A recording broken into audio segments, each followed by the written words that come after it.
Hola, ¿qué tal?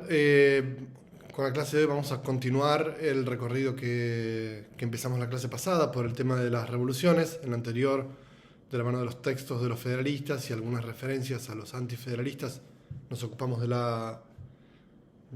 debate en torno a la Revolución Americana. Y en esta clase nos vamos a ocupar del debate entre Thomas Paine y Edmund Burke en torno a la Revolución Francesa.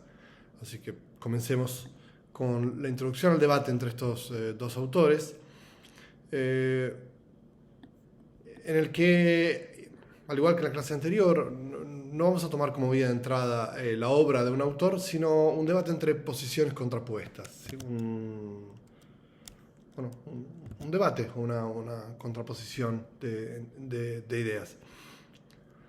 Eh, Como tal vez sepan, Thomas Paine es un acérrimo y encendido defensor de la Revolución Francesa, mientras que Burke es un crítico eh, muy agudo del proceso político de la Revolución y también de los principios teóricos y filosóficos que guían la acción política de los revolucionarios.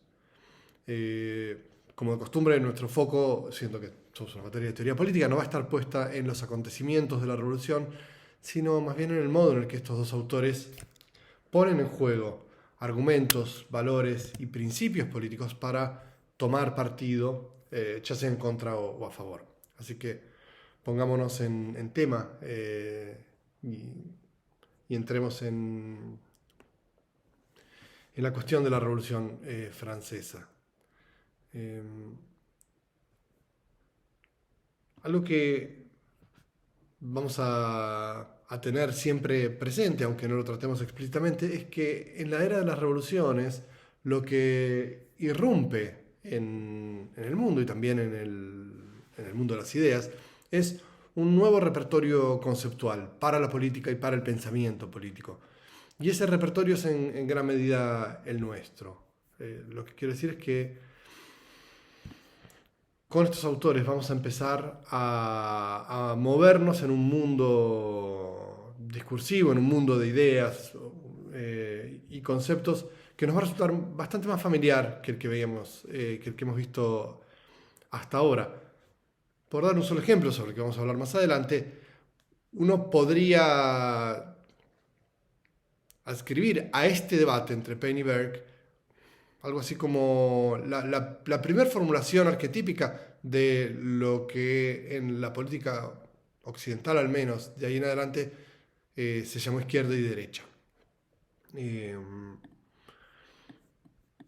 entonces, vamos a, como les decía, entrar en un terreno un poco más familiar a nuestro presente, no solo en términos ideológicos, como les decía, las nociones de izquierda y derecha, sino también la discusión y las ideas acerca de la relación entre derechos y deberes, o acerca de la relación entre la naturaleza y la historia, eh, irrumpen en el debate entre estos autores de una manera tan novedosa como fueron novedosos los acontecimientos revolucionarios de París. Entremos entonces en el debate entre Paine y Burke, que como les decía, no es solo el debate acerca de la revolución, sino también un debate en el que los autores se van a ver forzados a poner en juego concepciones acerca de la naturaleza de la política, del individuo, de la comunidad, de la relación con la naturaleza, con el tiempo, con el pasado y con el presente. Y yo diría, esta discusión se reabre a la luz del acontecimiento de las revoluciones. Es un acontecimiento que fuerza a todos los que lo presencian a pensar y repensar y poner en cuestión muchos de los supuestos que tal vez hasta el momento se asumían de manera acrítica. Entonces yo voy a comenzar haciendo un esbozo de las ideas de Thomas Paine, luego de las de Burke, para finalmente hacer una suerte de balance de no de quién sería el ganador o el perdedor del debate, lo cual sería ridículo, sino de cuáles son los ejes que estructuraron ese debate y cómo podemos finalmente ordenarlo. Entonces, comencemos con Paine, hablando brevemente de su biografía y el mundo en el que él vive. Thomas Paine es el prototipo del revolucionario del siglo XVIII y vamos a decirlo así, de la figura del agitador internacional o cosmopolita, el agitador que va luchando por una causa, por ideas en diferentes países, que se va desplazando allí donde hace falta, como de diferentes formas lo fueron más adelante Garibaldi, que peleó por la República en Italia, en Brasil, o casi muere acá en lo que sería Argentina, en la ciudad de Paraná, luego vuelve a Europa, etc. O más cercano en el tiempo, el Che Guevara, ¿no? Fue también amigo de Jefferson y un actor relativamente relevante, tanto en la Revolución Francesa como en la americana. Y lo que nos va a interesar a nosotros es ver que su carácter revolucionario no está solo en su militancia, sino también en su escritura. Porque Paine escribió panfletos de agitación revolucionaria con un nuevo estilo. Uno de sus textos se llama Sentido Común y de alguna manera uno podría decir que apela a lo que uno podría llamar el sentido común. Es un texto que no tiene grandes refinamientos, que tiene, pese a eso, tal vez gracias a eso, un gran poder de persuasión, en el que Paine presenta de manera muy simple frases e ideas nuevas para un público nuevo. ¿Sí? Ni él, ni su público, ni los libros que Paine escribía eran típicos. Es decir, no hay solo una ruptura en las ideas que presenta, sino en el modo en el que las presenta.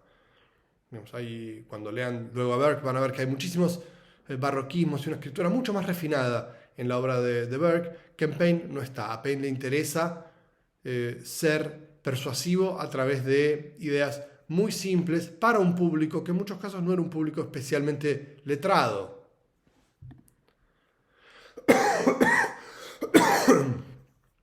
Paine, decía entonces, es un hijo directo de la Ilustración, de la que ya hablamos, y como tal consideraba el paso del tiempo como un camino hacia el progreso. Veía en el pasado el reino de la ignorancia ciega, de la superstición y de la tiranía, y creía que vivía en el nacimiento de la era de la razón, la era en la que la buena libertad y la buena voluntad y el sentido común del hombre lo conducirían a su libertad y a cambiar y desembarazarse de ese yugo del pasado. Y la Ilustración, y en particular la forma en la que se lee la temporalidad, va a ser uno de los ejes que va a estructurar la disputa entre Paine y Burke. La relación con el pasado, con el presente, con el futuro y con la experiencia humana en el tiempo va a ser fundamental. ¿De qué manera los hombres leen políticamente aquello que les viene dado del pasado? Bueno, eso va a ser una cuestión clave. Es algo que oprime el cerebro. ¿Es la voluntad de los muertos oprimiendo el cerebro de los vivos? ¿O es una herencia preciada que debe cuidarse, resguardarse y legar a las otras generaciones? Este va a ser uno de los puntos fundamentales de la contraposición entre Paine y Burke. Entonces, para comenzar con la manera en la que Paine concibe a la sociedad, vamos a ver que él incorpora, si bien de manera algo rudimentaria, muchos de los principios de los autores contractualistas y toma como punto de partida la idea de que los individuos son, por naturaleza, portadores de derechos, libres e iguales a cualquier otro. Es decir, la idea básica con la que comienzan los autores contractualistas. Y por lo tanto que solo puede concebirse la sociedad a partir de este principio básico. la idea individualista de derechos iguales por naturaleza para todos. Y si partimos de allí, el único principio que puede unir legítimamente a individuos libres e iguales, sabemos que será el consentimiento. Todo lo que no esté fundado en estos principios va a ser para Paine, por definición, ilegítimo. Si no hay un contrato basado en el consentimiento, lo que hay es conquista, fuerza y engaño. Cito a Paine: todas las grandes leyes de la sociedad son leyes de la naturaleza. No solo la sociedad se basa en leyes naturales, sino que todos pueden comprenderlas. Tal vez hace falta alguna ayuda, y sus libros son una ayuda muy, va a pensar Paine, muy importante en este camino. En remover el velo que impide a los hombres ver la realidad tal cual es. Ese velo, a grandes rasgos podríamos decir que tiene nombres muy precisos. Son el producto de la acción del clero y de la monarquía absoluta. Es decir, esos son los actores que tienen un interés explícito y evidente en mantener a los hombres en la ignorancia. La razón humana, una vez que se libera de las imposturas, de las tradiciones políticas, de su engaño y de los absurdos de la religión revelada, puede aprender rápidamente y fácilmente las leyes de naturaleza y del gobierno. Y por lo tanto va a poder formar un nuevo gobierno fundado en los principios verdaderos de la naturaleza. Es decir, la igualdad y la libertad de todos los individuos. Una vez que se difunda este conocimiento racional, y Paine cree que vive en el mundo en el que esto está sucediendo, él llega a referirse a su tiempo como una especie de Adán de una nueva era. Es decir, nosotros somos los Adanes de una nueva era. Es decir, está naciendo un nuevo mundo que es el mundo de la razón y de la libertad. Entonces, contra, uno podría decir, casi todos los grandes autores de la historia del pensamiento político, Paine ve esencialmente como algo poco complicado la idea de cómo fundar un gobierno sobre principios correctos o legítimos. Cito a Paine: a pesar del velo de misterio con que se ha cubierto la ciencia del gobierno con el propósito de esclavizar, saquear e imponerse sobre el género humano, es, entre todas las cosas, la menos misteriosa y la más fácil de entender. O sea, no hay ninguna complicación en esto, y Paine ve en esta simpleza una potencia de sus propias ideas. ¿Sí? En base entonces a esta filosofía política de Paine, lo que vamos a ver es que para el autor, de vuelta, una vez removido el velo que los mantiene en la oscuridad y en la ignorancia, vamos a encontrar la armonía natural entre los intereses individuales. Los hombres no son seres especialmente problemáticos, tienen una desgracia que es la pobreza y la guerra, y hay culpables de eso, que son la monarquía y la iglesia. La monarquía tiene un afán de conquista que realiza a través de la guerra, y para hacerlo necesita expoliar al pueblo para, primero, quitarle sus riquezas para financiar esas guerras, y luego para llevar a muchos de ellos a combatir en esas guerras. Entonces, el gobierno, como se constituyó hasta ahora, fue la causa de la guerra y la pobreza, no el remedio. Una vez que se remueven estos escollos, es decir, estos agentes que someten a los pueblos, los hombres van a poder vivir su vida como iguales y van a poder gozar de su libertad. Dejará de haber guerras, porque no va a haber aristócratas que quieran iniciarlas, y el pueblo no suele querer iniciar las guerras, y por lo tanto va a desaparecer la necesidad de financiarlas, y por lo tanto se podrá vencer a la pobreza. Entonces, para Paine podríamos decir que del lado de la sociedad y del lado de las voluntades de los individuos lo que encontramos es un afán de libertad, y del lado del gobierno, del lado de la política, lo que encontramos es un afán de sometimiento y de instituir un orden capaz de obligar a otros, ¿sí? Cito a Paine: la sociedad se produce gracias a nuestra voluntad y el gobierno gracias a nuestra maldad. No podría expresarse de manera más clara. Es decir, hay una bondad intrínseca del individuo y hay una suerte, y por lo tanto de la sociedad, que ese individuo puede formar libremente a través del consentimiento con otros, y una maldad intrínseca de los poderes que lo oprimen, que vienen del gobierno. Esto,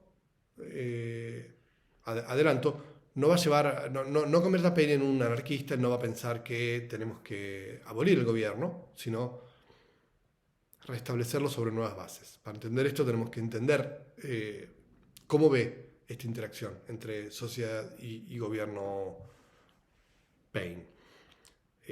Pese a la importancia que da Paine a los derechos individuales, esto no le impide a Paine ver que el hombre es vamos a decirlo así, un animal social que está hecho por naturaleza para la sociedad. Es decir, que nadie, ningún individuo puede satisfacer sus necesidades fuera de la relación con otros. Cito a Paine: el hombre es de modo tan natural una criatura social que resulta casi imposible sacarlo de la sociedad. Hay un principio que conforma la sociedad y la mantiene unida, que es el interés común. Y el interés común permite satisfacer ampliamente los propósitos de la vida social. Por esto, tenemos acá una comprensión que hasta el momento nos hace acordar bastante a Locke. Hay hombres libres, el gobierno es un peligro que tiene que ser mantenido a raya. Todo lo que la sociedad pueda hacer por sí misma es bueno que la haga, que lo haga por sí misma. Y efectivamente, de esta manera piensa Paine que la sociedad va a poder hacer prácticamente todo lo relativo al gobierno.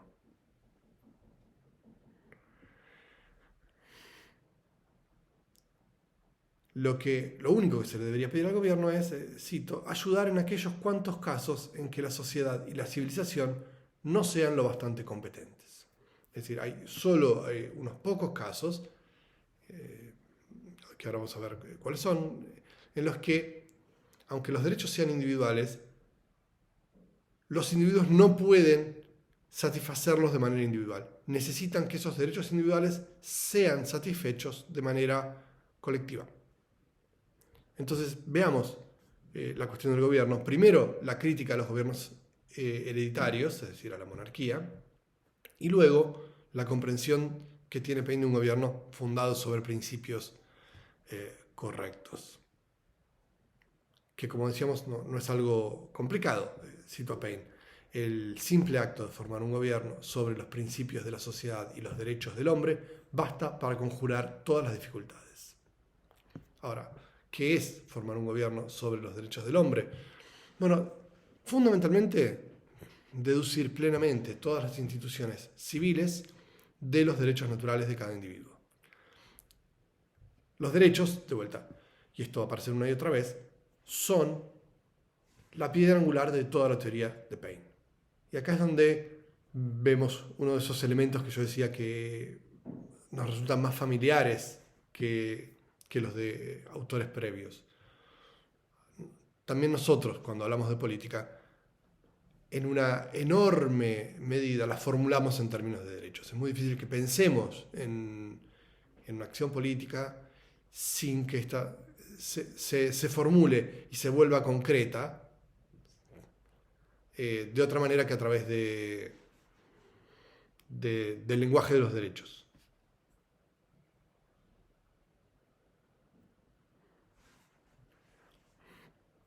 Este es en buena medida el lenguaje político de la modernidad postrevolucionaria.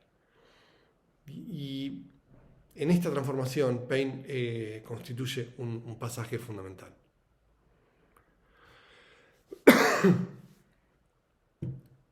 Es el lenguaje de los derechos, precisamente, el que nos permite convertir principios que son por naturaleza abstractos, una idea sobre la igualdad y la libertad, en instituciones que son por naturaleza concretos. Entonces, dar un orden efectivo a una sociedad implica hacer este pasaje fundamental de principios abstractos a instituciones concretas. Y los derechos, el lenguaje y la retórica de los derechos son un componente fundamental de esta operación de Paine. Esto no quiere decir que, como sabemos, siempre el derecho está ligado a una obligación, ¿no? Si alguien tiene derecho a algo, alguien debería estar obligado como contrapartida. No es que no existan las obligaciones para Paine, sino que los derechos tienen primacía. Los deberes, las obligaciones, existen, pero están siempre derivados y son siempre secundarios respecto de los derechos. Y todos los deberes que puedan surgir de una teoría como la de Paine consisten en garantizar a los demás los mismos derechos que uno reivindica para sí mismo.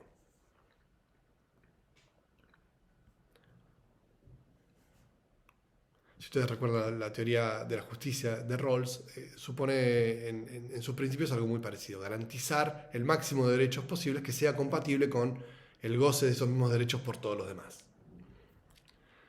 Bueno, todos los hombres poseen para Paine igual protección porque están dotados por nacimiento de los mismos derechos. Y este es el único principio en el que puede basarse un orden legítimo. Como les decía, esta teoría no fue solo una idea novedosa, sino que fue el detonante intelectual de grandes movimientos revolucionarios de todo el siglo XVIII. Entonces, veamos cómo entiende las ideas de república y representación Paine, y por lo tanto cómo entiende que es un gobierno legítimo, ¿sí? ¿Cómo estructurar una república sobre la idea de los derechos naturales? En primer lugar, hay que distinguir para Paine entre derechos naturales y derechos civiles, ¿sí? Dejemos que Paine explique esta diferencia. Lo cito. Los derechos naturales son aquellos que pertenecen al hombre por el simple hecho de existir. De este tipo son todos los derechos intelectuales o derechos de pensamiento, así como todos aquellos que le permiten actuar como un individuo en busca de su propio bienestar y felicidad, sin que afecte a los derechos naturales de otros. Los derechos civiles son aquellos que le pertenecen al hombre como miembro de la sociedad.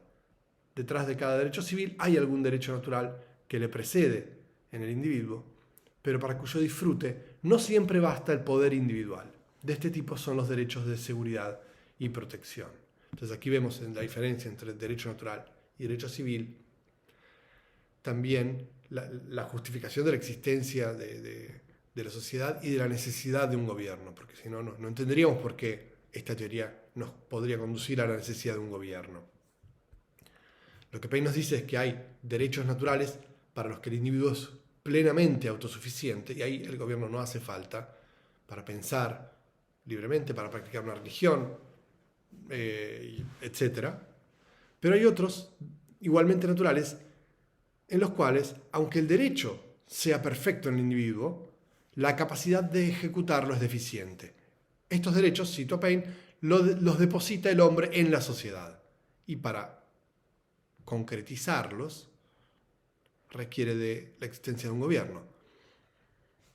Esto quiere decir que el individuo renuncia al ejercicio personal de algunos de sus derechos naturales y los cambia por derechos civiles, de modo que la sociedad pueda protegerlo en forma más adecuada en el ejercicio de esos mismos derechos.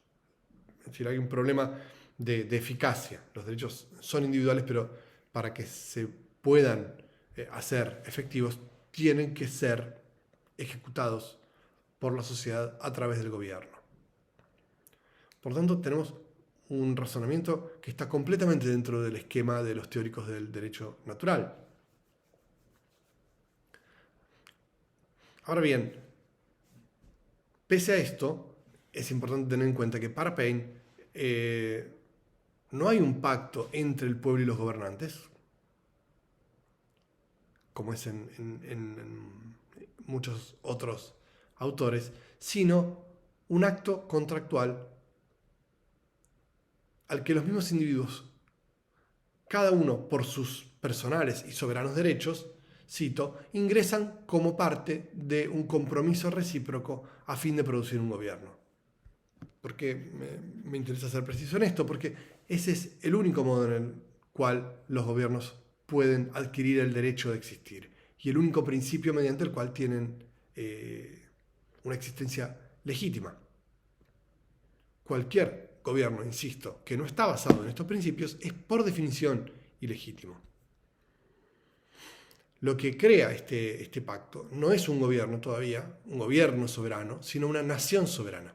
La soberanía reside en la comunidad que conforma el pacto, no en los gobernantes, que son solamente ejecutores de mandatos que emanan del cuerpo soberano.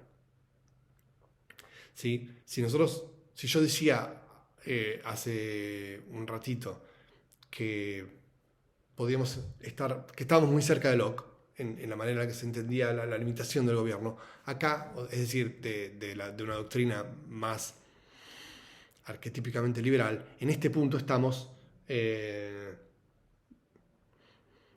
frente a un argumento mucho más democrático. Si antes se afirmaban los derechos individuales, aquí se está afirmando el derecho del pueblo, de una comunidad. Por tanto, podemos ver lo que nosotros sabemos que va a empezar a ser de ahí en adelante una tensión entre liberalismo y democracia, entre derechos individuales y derechos del pueblo, que van a asignar los debates y los conflictos de los siglos por venir. Pero bueno, aquí vemos esos argumentos formulados, como dice Paine, como si fuera la cosa más simple del mundo. Entonces, como decíamos, solo es gobierno legítimo el que emerge bajo estas condiciones y por lo tanto las revoluciones son siempre por definición legítimas. Y es importante esto, el hecho de que las revoluciones son legítimas por definición. Porque para Paine, este derecho a un gobierno legítimo es efectivamente una cuestión de principios. No, ¿qué quiero decir con esto? No, la monarquía o la aristocracia, cualquier gobierno hereditario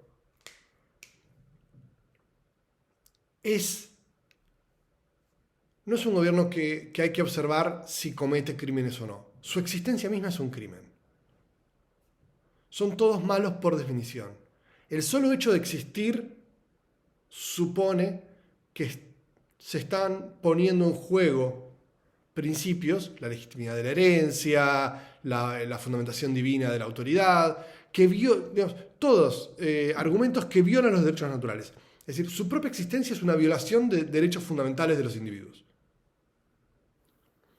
Y por lo tanto, no tiene sentido reformar algo que está mal desde el principio. Esto solo consigue empeorarlo. No hay que perder tiempo con reformas que puedan, incluso, vamos a decirlo así, entre comillas, moderar a la monarquía. Porque eso no conduce es decir, no resuelve el origen y el fundamento del problema, que es la ilegitimidad de origen de ese gobierno.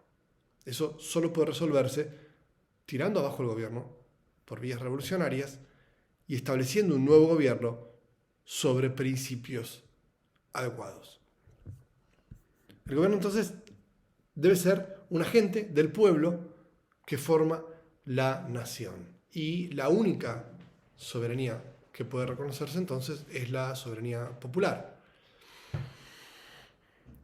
Esta soberanía, como nosotros sabemos por las cartas constitucionales nuestras y de otros países, es imprescriptible y no puede ser contravenida por ningún gobierno. Es decir,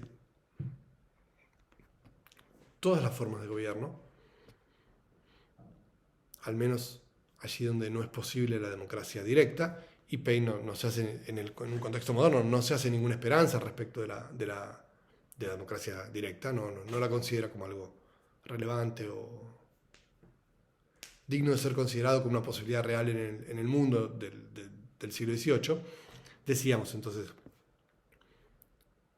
todos los gobiernos pueden clasificarse en dos grupos: gobierno por elección y representación o gobierno por sucesión hereditaria.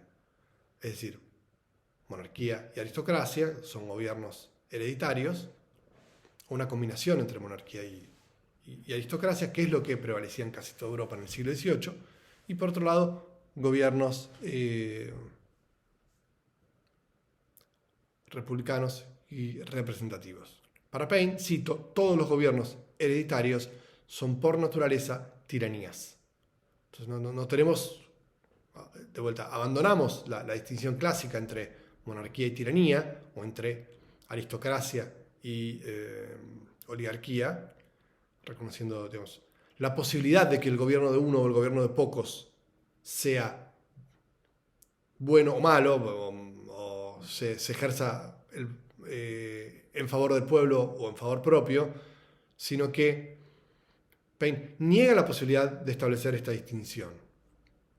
El gobierno de uno hereditario, el gobierno de pocos hereditario, es malo en sí, es un crimen en sí mismo. ¿Por qué? Bueno, porque es imposible que un gobierno de ese tipo pueda haber empezado de otro modo que no fuera violando todos los principios sagrados y morales, dice Paine. Así que no solo el origen, sino toda la historia de estos gobiernos es para Paine nada más que una monstruosa sucesión de crímenes. Su propósito original era el saqueo, el medio para eso fue esquilmar a sus habitantes, y para hacerlo los empujó a vivir en un estado permanente de guerra. Pero además, no es solo una expoliación material, sino que se asoció a un sistema de explotación basado en el fraude, el engaño y la ignorancia, que son los nombres con los que Paine nombra a la religión.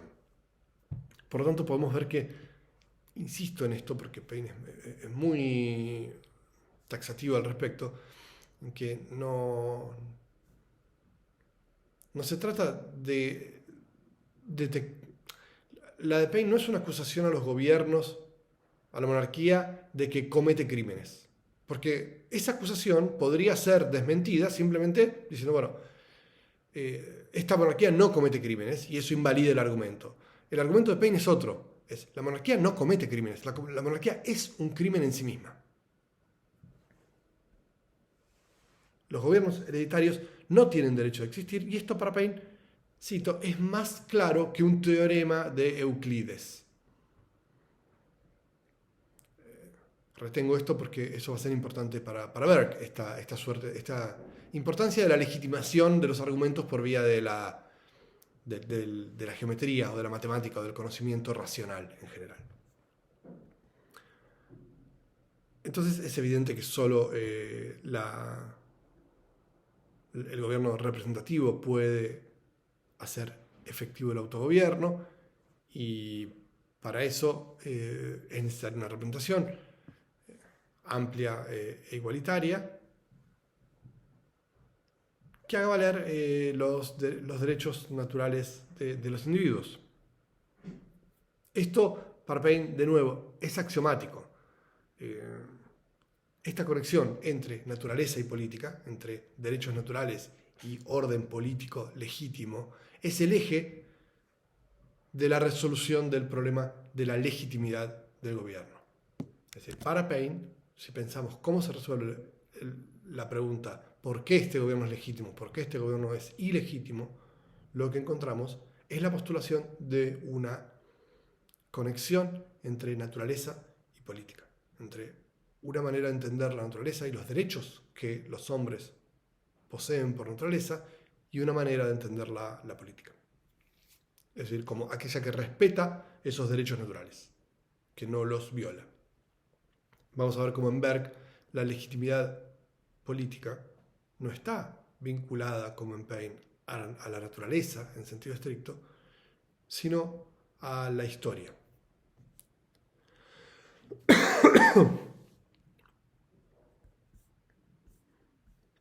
Entonces, demos por concluida la exposición de Paine y adentrémonos en Berg. Con esta cuestión en mente que mencioné al principio de la clase y al final de la parte de Paine, comencé diciendo hay un eje que estructura el debate, que es la relación con el tiempo, con el pasado, el presente y el futuro. Y recién mencionaba que para Paine es importante la relación entre naturaleza y política. ¿Cómo se conectan esas dos cosas? Para Paine, el pasado es el reino del engaño, del fraude, de la violencia y de la ilegitimidad. Y este redescubrimiento de esa simple verdad, que son los derechos naturales, supone también el redescubrimiento de una capacidad humana, la de forjar un nuevo orden sobre principios correctos, sobre principios racionales. Es una política que se proyecta hacia el futuro, es decir, que ve en el pasado a la tiranía y que se proyecta hacia el futuro como un futuro de libertad. Berg va a tener también una idea de la experiencia política que hace el hombre en el tiempo, pero muy distinta a la de Paine. Así que vamos a ver cómo reflexiona sobre la Revolución Francesa y cómo piensa la cuestión de la legitimidad conectada con el tiempo, con la historia y con el pasado.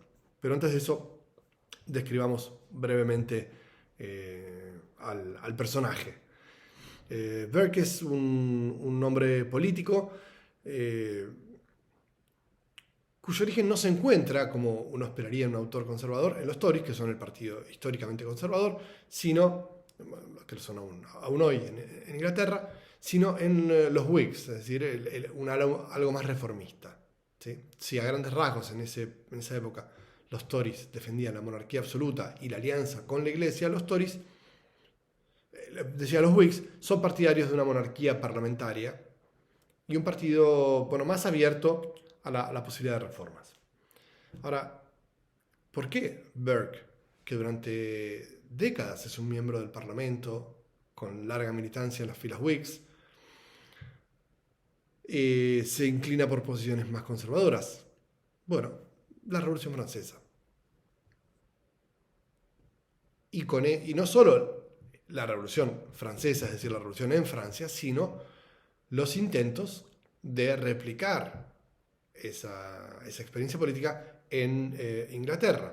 Ustedes van a ver que el objeto de los ataques de Berg no es tanto Paine directamente, aunque hubo intercambios más directos entre ellos, sino el Dr. Price, que es un activista político que es miembro de la Revolution Society, es decir, la Sociedad para la Revolución. Lo que empuja entonces a Berg hacia el conservadurismo es fundamentalmente la radicalización de la oposición al gobierno absolutista, que en algunas versiones llega a pretender la reducción del monarca a una figura decorativa y la destitución completa de la Iglesia anglicana. Frente a esta radicalización del proyecto revolucionario, las posturas reformistas de Berg encuentran mejor recepción entre los conservadores, y él se encuentra ya más cómodo entre los conservadores que entre los Whigs, que empiezan a ver cada vez con más simpatía, algunos de ellos al menos, a la Revolución Francesa. Entonces,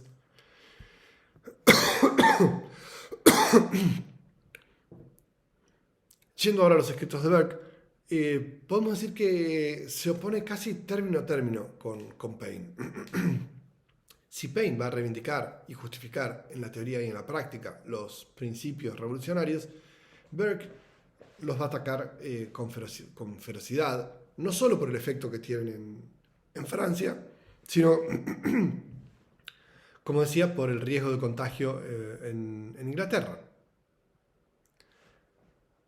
De hecho, van a ver que las reflexiones sobre la revolución en Francia son un texto de combate, como son los de Paine también, en los que llama a los revolucionarios una secta que pretende atacar al antiguo régimen y derrocar, en nombre de la igualdad y los derechos naturales, a todos los gobiernos de Europa. Es decir, son una secta revolucionaria que pretende destruir todo orden existente. Ustedes recordarán que yo cité a Paine diciendo que la ilegitimidad del gobierno hereditario era más claro que un teorema de Euclides. Bueno, Burke en contraste, va a producir un ataque feroz a la idea de especulación y de especulación filosófica como manera de pensar la política. Si en Paine lo que tenemos es una afirmación de principios naturales que son afirmados filosóficamente, es decir, es la filosofía la que nos permite acceder a esa verdad sobre la naturaleza y que luego son aplicados a la política, Burke va a decir, esa es una manera fundamentalmente peligrosa y errónea de entender la política.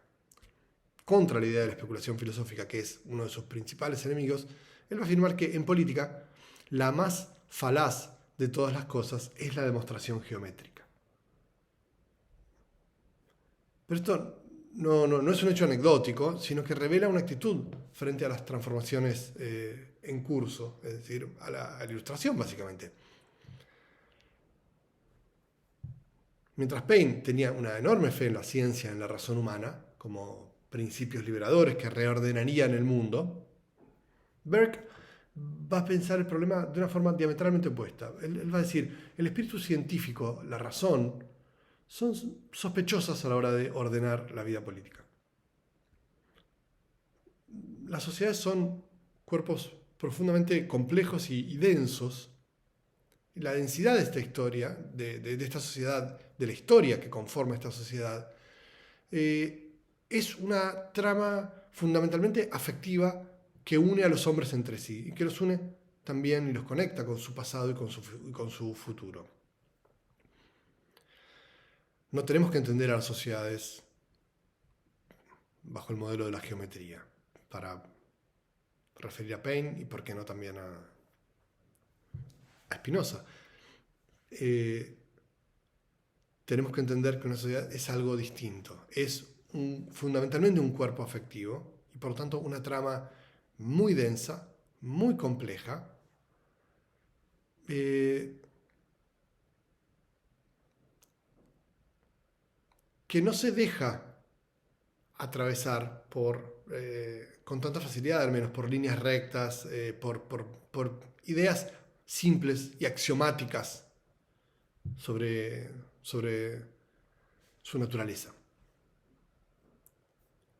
Lo que dice Burke es, cuando a partir de ideas abstractas se quiere intervenir en el mundo, muchas veces se hacen desastres, porque el mundo es mucho más complejo de lo que en general esas ideas creen pensar.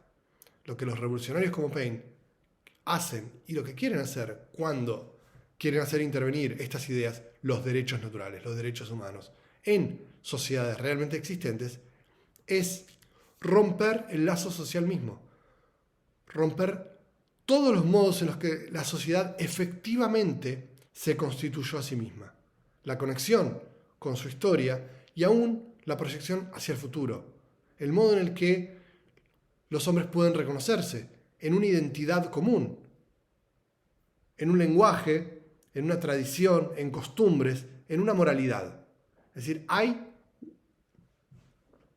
una dimensión afectiva de la existencia de una comunidad específica, de una sociedad, que no obedece a las leyes de la razón. El lazo social no es simplemente una mezcla de superstición, fuerza y engaño. Esto es lo que dice Paine. Todas las relaciones dentro del antiguo régimen son relaciones de violencia y de sometimiento que tiene un culpable muy claro, que es el gobierno. Paine estaría muy cómodo con esta afirmación. Burke va a decir otra cosa. esa identidad, ese pasado, esa historia, es el acervo de un pueblo, es una tradición, es el conjunto de bienes y valores morales que no solo le dan una identidad a ese pueblo, sino que son aquellas cosas a las que apelaría probablemente cualquier pueblo a la hora de sentir alguna forma de orgullo por ser lo que es. Entonces, si en Paine lo que tenemos es el derecho absoluto de los vivos, es decir, cada hombre tiene un derecho absoluto de tener una vida social y una vida política libre, es decir, en la que todas las relaciones que establece están fundadas en el principio del consentimiento. En Burke, lo que aparece de manera intangible pero muy concreta es la fuerza de los antepasados, de quienes estuvieron antes que nosotros y de quienes están por venir. Es decir, lo que se ve es que esa cadena hecha de relaciones sociales, muchas veces familiares y también laborales o culturales, religiosas, de todo tipo, todo aquello que constituye el lazo social, es visto por Burke de manera mucho menos negativa. Burke no ve ahí solamente violencia, fraude, engaño, expoliación del pueblo, sino que ve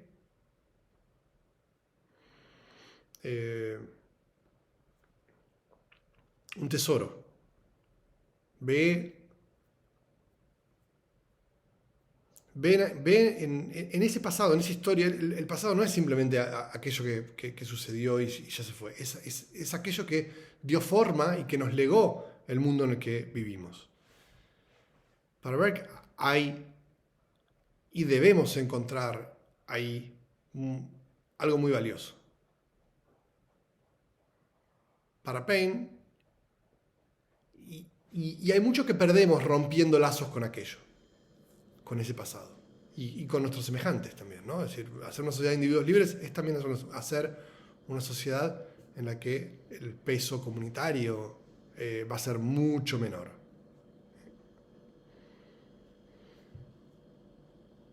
Burke va a valorar esa herencia. Paine va a ver ahí simplemente una restricción a la libertad.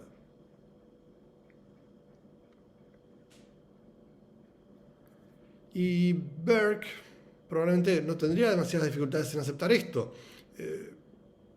Efectivamente, puede perderse algo de libertad en estos vínculos, en estas cosas que nos vinculan a los demás, ¿no? Cuando uno dice que algo es vinculante, dice que es obligatorio, pero también es algo que te pone en relación con otros. Efectivamente, eso restringe en alguna medida la libertad. Pero Burke, como les decía, no es tan optimista respecto de la bondad intrínseca de la libertad. Cito a Burke: el efecto de la libertad en los individuos es que estos pueden hacer lo que quieren. Hemos de ver primero qué es lo que quieren hacer antes de arriesgarnos a felicitarlos por algo que pronto pueda ser motivo de nuestras quejas. Es decir, son libres, pueden hacer lo que quieran. Bueno, deberíamos ver qué es lo que van a hacer antes de saber si la libertad es algo bueno o malo. Y justamente la Revolución Francesa es, para Burke, el ejemplo perfecto de personas que se liberan para hacer algo que no es bueno. Y que no solo apela a esta suerte de principio abstracto y absoluto de la libertad, sino que además lo hace en nombre de lo que Burke llama una política especulativa, una política filosófica. Es decir, ahí donde los males de la especulación se hacen visibles de manera más clara. ¿Qué quiere decir Burke cuando dice especulativa? Fundamentalmente que no se basa en la experiencia, sino en principios abstractos. Es contra estos principios abstractos, tan ciertos como un teorema de Euclides, que Burke va a oponer la idea de que la materia de la política debe ser la experiencia concreta, la sabiduría familiar y compartida, el sentido común de un pueblo que efectivamente tiene para ver algo a favor, que es que existe y que por lo tanto de alguna manera probó que funciona. Es decir, ahí tenemos algo que es y que ordena la vida humana de alguna manera.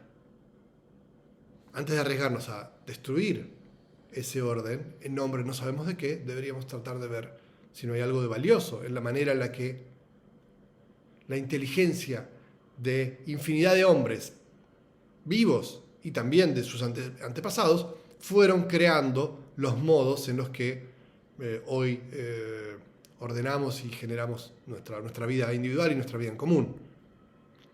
Entonces, para Burke, esta nueva enseñanza moral de Paine y de sus colegas revolucionarios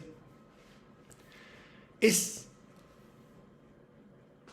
el trabajo de hombres que piensan los asuntos humanos como geómetras. Piensan en figuras y planos.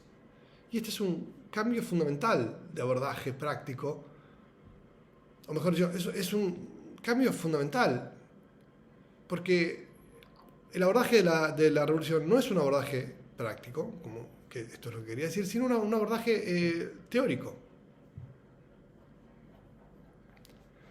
Y esto supone una forma de actuar que, en alguna medida, al alejarse de la experiencia, de la singularidad de cada experiencia, de los casos concretos, se empieza a volver bestial e inhumana. En el sentido de que muchas veces se postulan principios y luego, cuando esos principios se aplican en el mundo, bueno, pueden producir daños que no fueron contemplados. Y ahí es donde Burke ve, vamos a decirlo así, el peligro de esta inclinación especulativa, abstracta, ideológica. ¿Qué vale más? ¿Los principios abstractos a los que adhieren los revolucionarios o la vida concreta de ciertas personas? Entonces, algo bestial, inhumano. Bestial porque encuentra en el carácter bestial del hombre su verdad primera. ¿Por qué su verdad primera? Porque ¿qué quiere decir que tienen derechos naturales, que son iguales para todos? Que lo que hace iguales a todos es lo más básico. Podemos pensar en Hobbes en este sentido, ¿no? No la virtud, es decir, no aquello que los hace excelentes. ¿Qué es lo que ordena la vida política? Lo que todos tienen en común. ¿Qué es lo que todos tienen en común? No es lo mejor, no es lo que sobresale, no es algo excelente, sino lo más fundamental, pero también lo más bajo. En este sentido, podemos volver a algo que veíamos en la primera clase respecto a Maquiavelo, que es una suerte de gran desplazamiento desde la preocupación por la virtud de los antiguos a la preocupación de los modernos por la libertad. Decía bestial e inhumano. Inhumano porque este apego a los principios abstractos de la filosofía les impide conectar con la dimensión afectiva de los hombres. Un típico ejemplo de esto podría ser por ejemplo, convertir iglesias en polvorines, ¿no? Es decir, que es algo que sucedió durante la Revolución Francesa, ¿no? Las iglesias son edificios. Lo son, efectivamente. Son una construcción con paredes y columnas, puertas y ventanas. Pero para muchísimos hombres son algo más que eso. Hay una dimensión sagrada ahí. Y sagrado quiere decir muchas cosas. Quiere decir una manera de relacionarse con la propia vida, con el mundo, con los semejantes. Y, vamos a decirlo así, esta manera filosófica atea y abstracta de entender las cosas ignora, desprecia, o al menos no toma en consideración esa sensibilidad que para Burke, no sin razón, es una sensibilidad popular. Es decir, hay muchas personas que ven que algo muy importante de su propia vida está siendo atacado cuando se ataca la religión. Entonces, la Revolución Francesa es humanitarista, declara los derechos del hombre, pero lo es en sentido abstracto. ¿Y a dónde? Es decir, no piensa en los hombres concretos. Es decir, afirma un humanitarismo universalista en base a principios. Pero luego esos hombres, tal vez, tienen una sensibilidad que es distinta. Y ahí es esa moralidad, esa sensibilidad, no es simplemente ignorada o despreciada o atacada. ¿A dónde conduce el humanitarismo abstracto de los revolucionarios? Que piensan siempre que es a priori un bien destruir el orden tradicional e instaurar uno nuevo, basado en los principios de la razón. ¿Sí? Es decir, destruir con cualquier fundamento religioso. Cito brevemente a Burke. ¿Era necesario todo este horror? ¿Era inevitable la lucha desesperada de unos patriotas decididos a vadear un río de sangre y de desorden para alcanzar la tranquila y próspera ribera de la libertad? De ninguna manera. Es decir, ¿qué es lo que produjo esta afirmación de los derechos humanos, del humanitarismo abstracto y de la razón y la libertad? Bueno, una guerra civil y un río de sangre en Francia. Es decir, uno de los periodos más convulsionados y violentos de la historia. ¿Valía la pena todo esto en nombre de una libertad que además ni siquiera obtuvieron, porque terminaron con Napoleón de emperador? Bueno, sigo con la cita. Para lograr sus proyectos, los revolucionarios no han sacrificado más que las hebillas de sus zapatos. Mientras tanto, han encarcelado a su rey, asesinado a sus conciudadanos, han bañado en lágrimas y hundido en la pobreza y el sufrimiento a miles de respetables ciudadanos y familias. Intuimos cuando dice respetables que está hablando de la aristocracia, digamos, se sensibiliza por ese sufrimiento. Su crueldad ni siquiera ha sido el vil resultado del miedo, ha sido el efecto de su sentimiento de absoluta seguridad para autorizar traiciones, robos, violaciones, asesinatos, matanzas e incendios a lo largo y a lo ancho de su arrasado país. Es decir, ¿qué es la revolución para Burke? Bueno, una aventura de una secta de fanáticos que en nombre de la libertad sometió a toda la nación a un baño de sangre.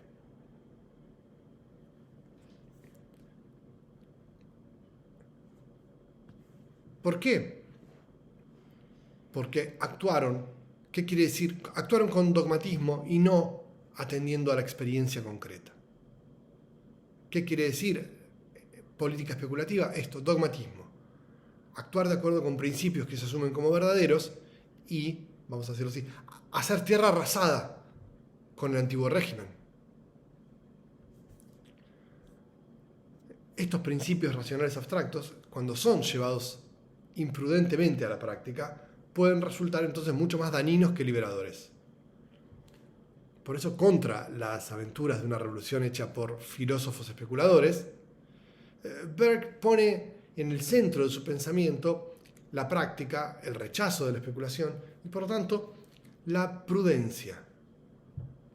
No le interesa resolver filosóficamente problemas metafísicos, sino pensar el orden político. O mejor, es decir, no quiere que la seguridad de principios abstractos nos dicte las reglas verdaderas de la política. Eso es la esencia del dogmatismo. Lo que quiere ver que es establecer buenos principios de prudencia que puedan atender al caso particular. El dogmatismo, por humanitario que sean sus principios, es extremadamente impiadoso y cruel. ¿Sí?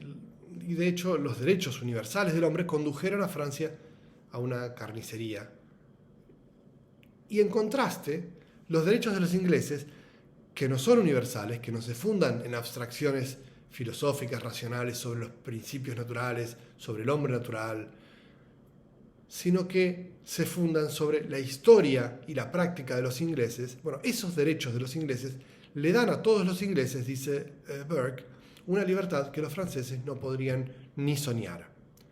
¿Cuál es el origen de los derechos de los ingleses? Bueno, la historia, la jurisprudencia, una tradición,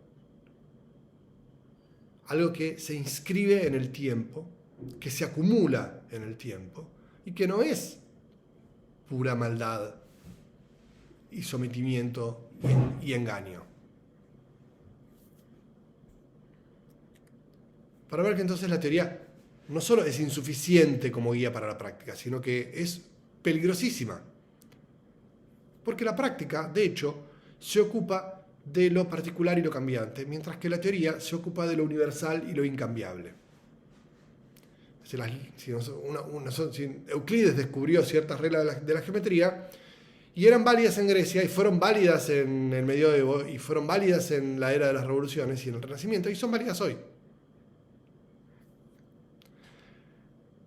Burke va a decir, la política no tiene reglas de este tipo. No, el mundo del humano es mucho más cambiante que eso. Es necesario actuar con prudencia. No hace falta apelar a principios universales.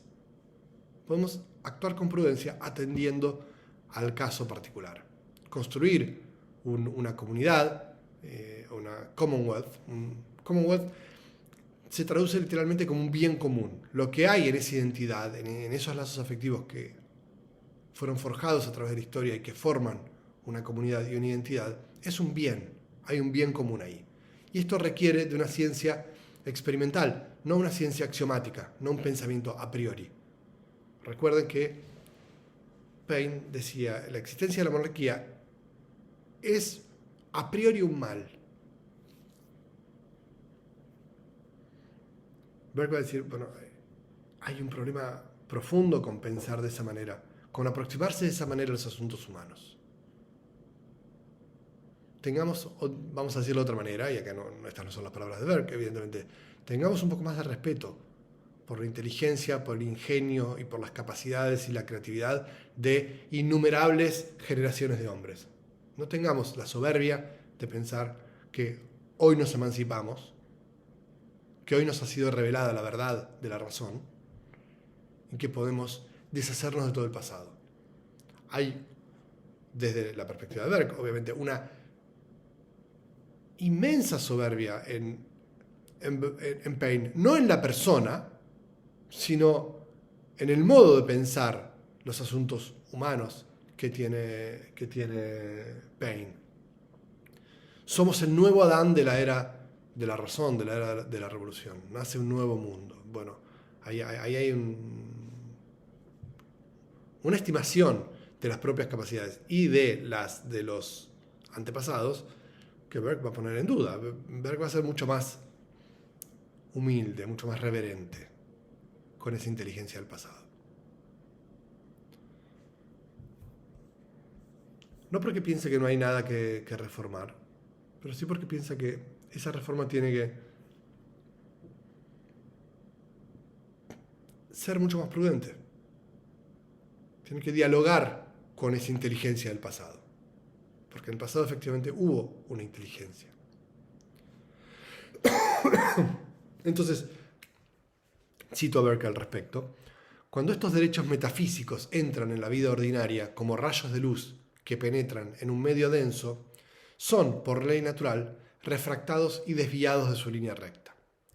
Ciertamente, el grande y complicado conglomerado de las pasiones y preocupaciones humanas, en el grande y complicado conglomerado de las pasiones y las preocupaciones humanas, los derechos originales de los hombres experimentan tal variedad de refracciones y reflexiones que resulta absurdo hablar de esos derechos como si continuaran el mismo curso sencillo que tuvieron originalmente.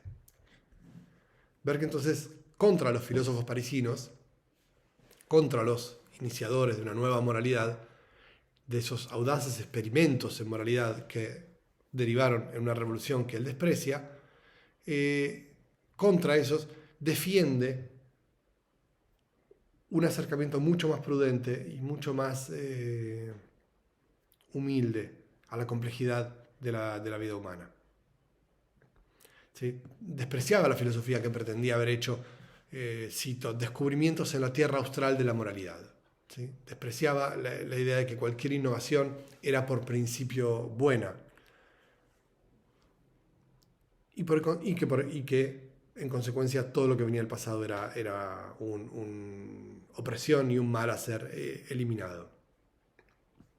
Contra esta idea, Burke se propone demostrar que la herencia no es un reservorio de ignorancia, de sometimiento, injusticia, sino experiencia acumulada y cristalizada en instituciones, en creencias, en hábitos e incluso en prejuicios. ¿Sí? Mantener ese orden es también poder entendernos con nuestro propio pasado, es decir, poder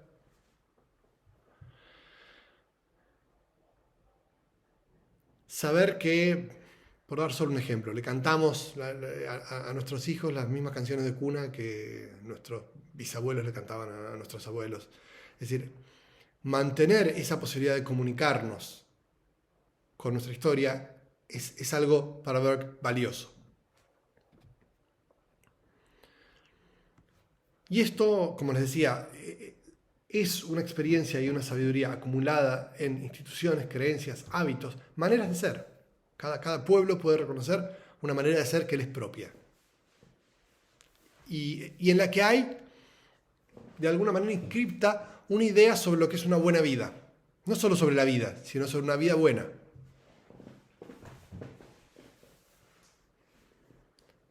Y por lo tanto, esto no es algo que tenga que ser concebido como un mal y que tenga que ser extirpado de la faz de la tierra, sino una cierta forma de sabiduría con la que hay que saber relacionarse. No aceptarla sin más y someterse sin más a ella, pero sí relacionarse de una manera más prudente. Cito, a ver, en lugar de abandonar nuestros viejos prejuicios, seguimos guardándolos cuidadosamente en grado considerable. Y para que nuestra vergüenza sea mayor, los conservamos precisamente porque son prejuicios. Y cuanto más han durado y más general ha sido su influencia, más los cuidamos. Esto va a tener que ver con lo que vamos a ver en un rato, que es el principio de prescripción. Un prejuicio tiene dos cosas muy importantes. Primero, duró mucho tiempo, es decir, superó la prueba del tiempo y cuanto más viejo es, mejor, más probado está. Y en segundo lugar, nos orienta en el mundo, de manera imperfecta, pero eficaz. Sigo una cita, tenemos miedo de dejar que los hombres vivan y comercien usando su razón particular, porque sospechamos que esta razón es muy escasa en cada hombre y que los individuos lo harían mejor recurriendo a la banca general y al capital de las naciones y los siglos. Contra el individualismo de la era de la Ilustración, que confía en la razón de un individuo, Burke va a decir, yo confío en la razón de muchísimos individuos que fueron cristalizando su inteligencia en la historia, ¿sí? La banca general y el capital de las naciones y los siglos. En vez de destruir los prejuicios, lo que se hace es tratar de descubrir la sabiduría latente que prevalece en ellos. Cito de nuevo, el prejuicio es algo que se aplica cuando nos hallamos ante situaciones de emergencia. De antemano pone a la mente en una vía segura de prudencia y de virtud y no le deja al hombre en la duda cuando tienen que tomar una decisión. Le libra del escepticismo, la confusión y la irresolución. Entonces nos orientan en el mundo, nos cierran la vía del escepticismo, que es el camino hacia el nihilismo, y nos permite llevar una vida ordenada. La herencia entonces no es el yugo de los muertos que tiraniza a los vivos, sino un patrimonio que los muertos legan a los vivos, que es tarea de los vivos descubrir en todo su valor, y legar también a quienes están por nacer. Es decir, no es, vamos a decir, algo. Uno puede encontrar una analogía con el argumento de los ecologistas, ¿no? La tierra no es algo que está ahí disponible para que la explotemos, sino un tesoro que recibimos y que tenemos el compromiso y el deber de legar en buen estado a quienes vienen después de nosotros. Bueno, Burke dice algo muy parecido respecto de toda la herencia que recibimos del pasado, cultural, política, artística, etc. Bueno, por todo esto, el modelo de Burke no va a ser obviamente el de la Revolución Francesa, sino el de la Constitución inglesa. Esta Constitución no es el fruto de la razón, no es el fruto de principios especulativos de filósofos que creen que pueden resolver el mundo con abstracciones, sino un complejo entramado creado a lo largo del tiempo, cuyas instituciones por eso mismo fueron probadas en la práctica por generaciones, y que goza entonces no de la garantía de la abstracción filosófica, es decir, que algún filósofo, algunos filósofos dijeron que su razón dice que eso es verdadero, sino una experiencia práctica. Cito: tenemos una corona hereditaria, una nobleza hereditaria y una cámara de los comunes, y un pueblo que heredan privilegios, derecho de voto y libertades de una larga línea de antepasados. Me parece que esta política es el resultado de una profunda reflexión. La gente de Inglaterra sabe bien que la idea de herencia proporciona un principio seguro de conservación y un principio seguro de transmisión, sin excluir en absoluto un principio de progreso. Acá vemos al Burke, vamos a decir, más Whig que Tory, el que dice, no estoy diciendo que no debe haber reforma. Digo que la reforma no puede destruir los principios de conservación y transmisión, sino que tiene que ser cuidadosa al hacerlo. Sí, la clave aquí es la prudencia. Entonces, Burke, de alguna manera, va a oponerse a la idea de contrato, a la idea del contrato social y a la idea de que filosofía política es postular principios naturales y a partir de ellos deducir una forma política adecuada a esa naturaleza humana. Sin embargo, vamos a ver de qué manera lo hace, porque es interesante cómo despliega Burke su argumento, porque no lo hace desconociendo el lenguaje del contrato, ni deja de hablar en esos términos, que son los términos de la discusión política de la época. Pero lo hace con una modalidad muy diferente a la que vamos a ver, por ejemplo, en Hobbes o en Locke.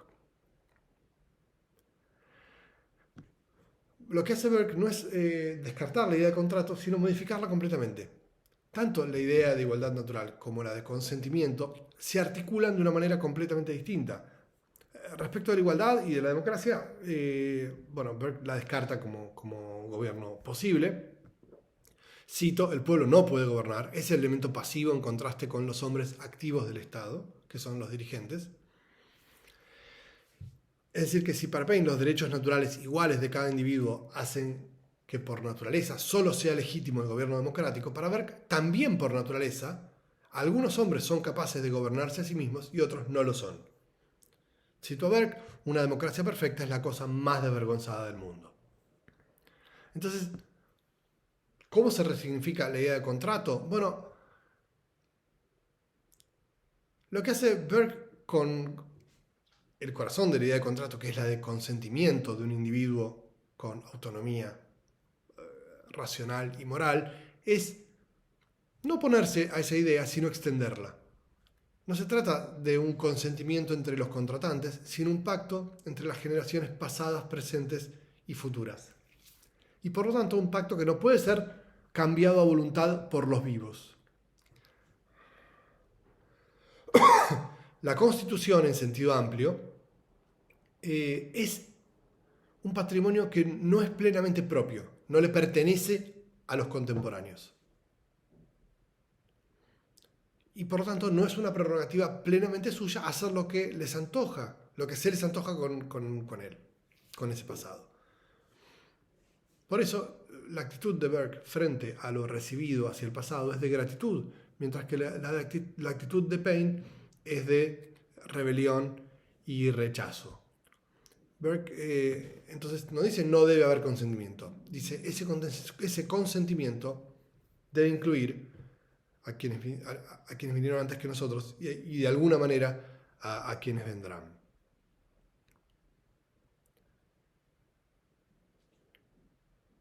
Entonces, ¿cuál es el estándar para definir cuál es la legitimidad de un régimen?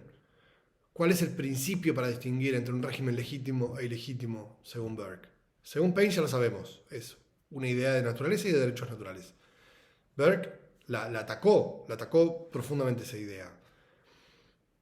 Ahora, ¿qué es lo que nos queda entonces? La historia. Esto, con todo lo que dijimos, no debería sorprendernos. Efectivamente, es la historia la que dota de legitimidad a un gobierno. Y ahora vamos a ver de qué manera se articula ese argumento. Pero vuelvo sobre un punto que marqué en varios pasajes de la clase. La relación con el tiempo y con la experiencia de los hombres en el tiempo es clave en todo este debate. Paine establece una relación de los contemporáneos con el pasado y con el futuro, es decir, con la tiranía y la revolución que va a dar lugar a la libertad. Burke articula y lee esa experiencia de los hombres en el tiempo de otra manera. Entonces, lo que tenemos que entender es el principio de prescripción, porque es el principio de prescripción el que nos va a dar la clave con la cual entender cómo piensa ver la legitimidad de las instituciones.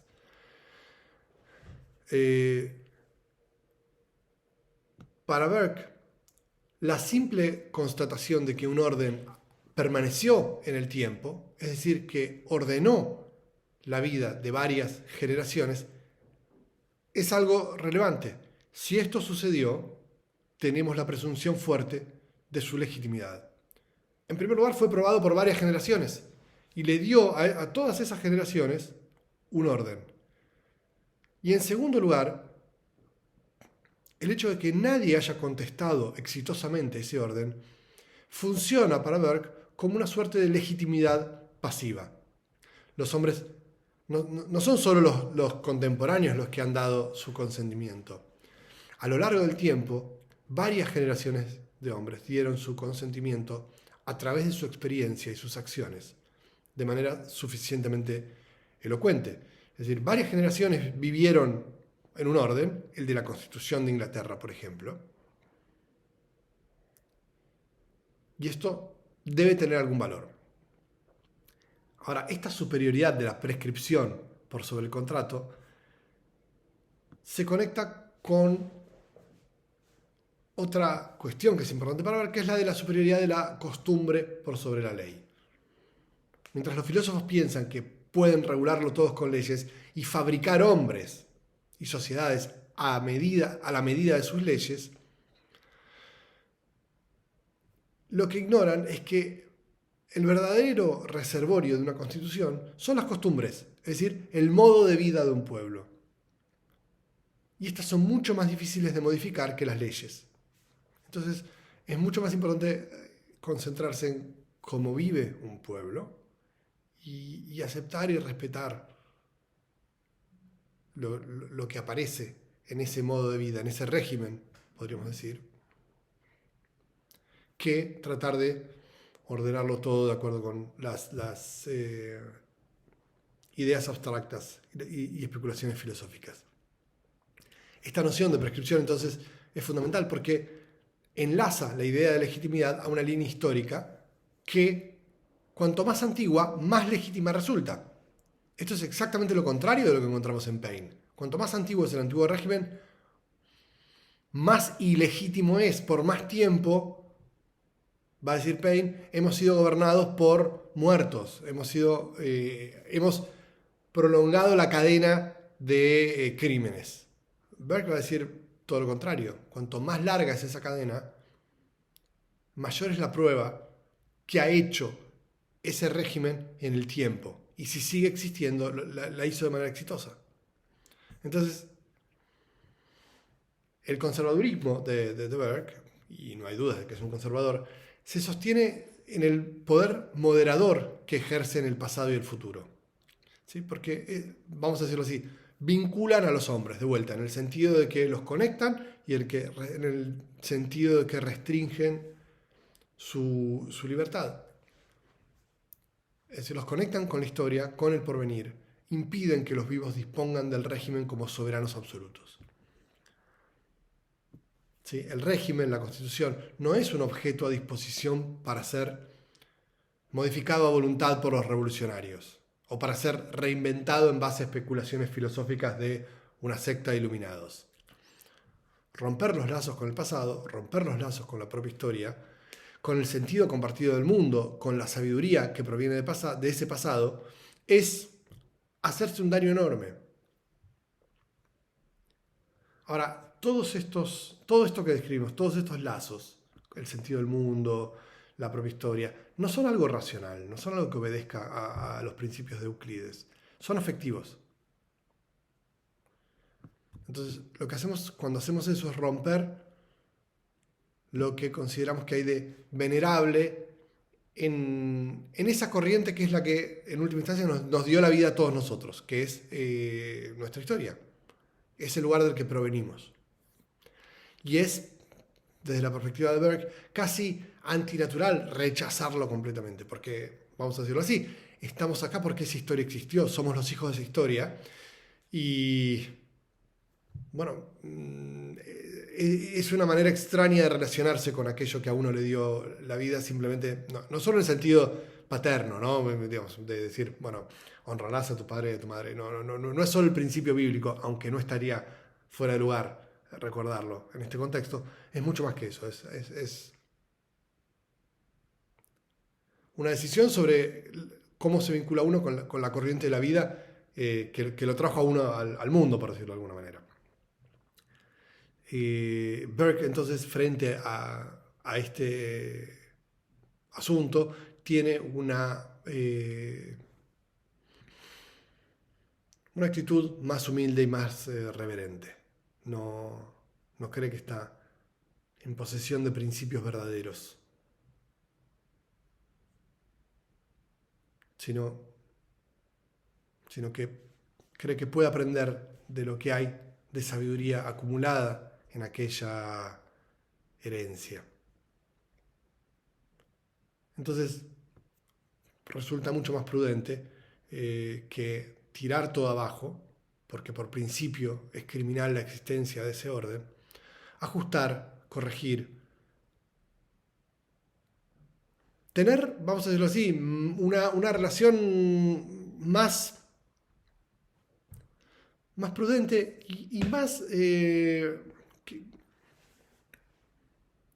inclinada a la prueba y error que a la aplicación de principios universales.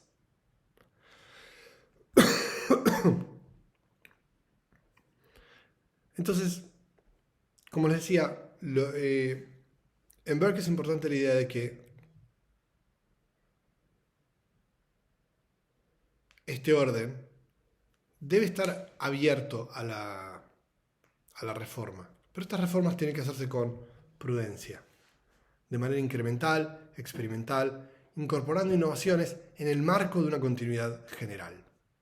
Diría que esta es la palabra clave en Burke, prudencia.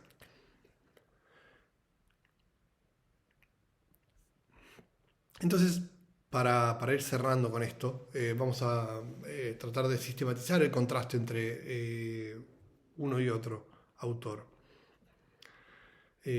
Podríamos decir que Burke cree que la naturaleza humana y el resto de la naturaleza se dan a conocer en política a través de una larga experiencia compleja, y que los humanos nacen en y con una red de obligaciones, y que los problemas sociales que enfrentamos no se prestan a una resolución por vía de un análisis científico y alejado vamos a decirlo así, del elemento de la vida social. Y por todo esto cree que las mejoras en política tienen que alcanzarse, como les decía, mediante reformas acumuladas, que construyan sobre el éxito y que contengan los efectos de la innovación dentro de un contexto de continuidad. Paine, por el contrario, va a afirmar los derechos naturales del hombre, una libertad que es fundamental, que el hombre no le dé a nadie, obviamente, y que solo puede mantenerse como tal, es decir, solo un hombre puede seguir siendo hombre en la medida en la que no traicione esa libertad, ese derecho natural que tiene por haber nacido. Para hacerlo es necesario que todas las relaciones que construya, y en particular las relaciones vinculadas con el gobierno y con la política, se funden en el consentimiento. Por lo tanto, el punto de partida es que no hay obligaciones, no hay red de obligaciones, no hay una comunidad, no hay lazos que vinculen al hombre, hay un individuo libre, y esa afirmación radical de la libertad individual es el punto de partida desde el cual debe pensarse cualquier orden legítimo. Allí está la vara con la que entender la legitimidad. Y solo si se respetan esos derechos naturales, es decir, si todo orden se construye sobre el consentimiento, es que podemos hablar de un orden legítimo. Solo la república representativa puede serlo en el contexto moderno. Entonces, para cerrar, uno podría decir que diría algo ya respecto de la herencia de Burke y Paine, ¿sí? Porque efectivamente, como les decía al comienzo, hay mucho de las tradiciones políticas modernas que no diría estrictamente que Paine y Burke son sus fundadores, pero sí quienes probablemente pueden expresar de manera más clara y arquetípica las que se van a proyectar en los siglos que vinieron después como las tradiciones fundamentales que ordenaron la vida política, por lo menos en Occidente, ¿sí? En el caso de Paine, podemos decir que, bueno, él afirma que la naturaleza se muestra a través de principios abstractos que son descubiertos por vía del análisis racional, y que los seres humanos tienen derecho a elegir libremente su gobierno, es decir, como les decía recién, por consentimiento, y que el gobierno solo existe para proteger esas elecciones que ellos hicieron. Y por todo esto, cree exactamente lo contrario que Burke. Si Burke creía que la innovación tenía que ser resguardada en un contexto de continuidad, Paine va a afirmar que solo una revolución profunda que comience de cero, que se deshaga de las cargas del pasado, va a poder realizar un orden legítimo. Entonces, se trata, en definitiva, a través del acontecimiento político específico y la discusión sobre él, que es el de las revoluciones, de la configuración de, yo decía recién, tradiciones de pensamiento. Uno podría decir la estructura básica del conservadurismo y el liberalismo modernos, o del nacimiento de las nociones de izquierda y derecha, y también de muchos de los tópicos centrales de cada una de estas tradiciones políticas. Desde la lectura de los derechos individuales o de la importancia de los lazos comunitarios, o del peso que se les puede otorgar al pasado, a la costumbre, a la tradición, a la innovación, a la ruptura y a las prerrogativas del presente, o bueno, la lista podría ser más larga, la primacía de los derechos individuales o de los derechos colectivos, de los derechos o de los deberes en la estructura social, o la tensión entre reformismo y revolución. Yo diría, todo esto se pone en juego en el debate entre Paine y Burke. Y en cada uno de estos casos, yo diría, no es exagerado decir que Paine y Burke elaboraron muchos de los argumentos típicos que van a dominar el debate político de los siguientes 2 siglos, y que en buena medida es también el nuestro. Decía al principio que este debate nos resulta más familiar que lo que vimos hasta ahora, y creo que es indiscutiblemente así. Tanto en la idea de que el lenguaje de la política es el lenguaje de los derechos, como en el modo en el que articulan los argumentos típicos que darían nacimiento a las tradiciones de izquierda y derecha, creo que en alguna medida, vamos a decirlo así, la política aún hoy parece ser en buena medida una suerte de secuela de la secuela de la secuela de este debate, ¿sí? Como si estuviéramos todavía actuando dentro del terreno en el que este debate sucedió, con ese repertorio conceptual y con ese mismo lenguaje. Bien, con esto cerramos la clase y bueno, nos veremos la próxima semana. Saludos.